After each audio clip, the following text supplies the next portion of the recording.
In Arabic, the name of Muhammad, Muhammad's got many names, but one of the most important name is Mustafa. Mustafa in Arabic means he who was selected.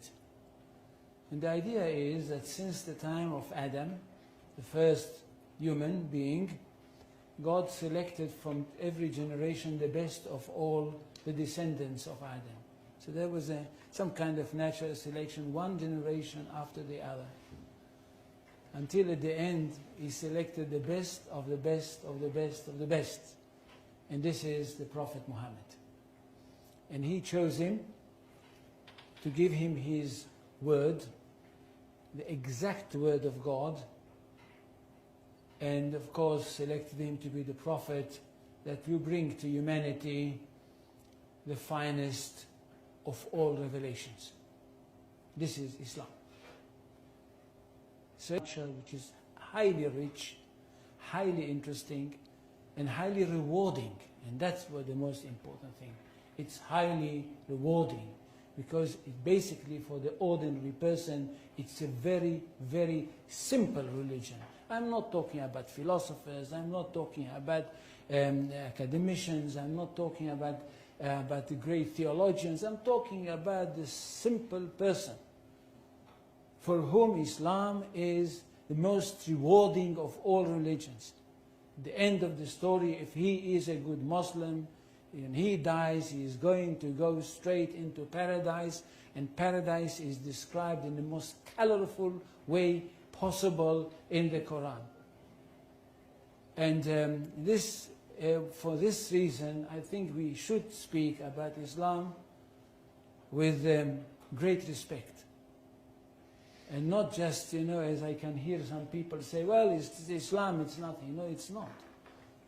And it's not a simple thing that a person like me and others like me in the academy, in fact, dedicated their life for the studying of this culture. Now, Islam is not a religion in the ordinary, simple way of thinking.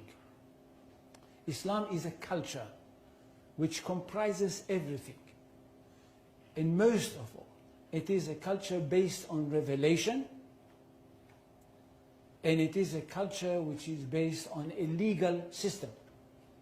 It is basically a legal system. It is a legal system which comprises everything.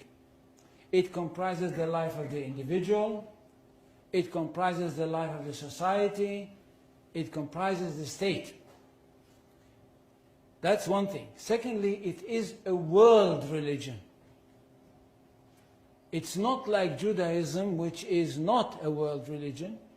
It is connected with the chosen people and it's only for them. And it's not connected with the territory of the world, it's connected with one small country. Islam is a world religion connected with the world, and it wants to establish world order. For Islam, the whole world is one state. And all the people of the world are those people who live in this one state.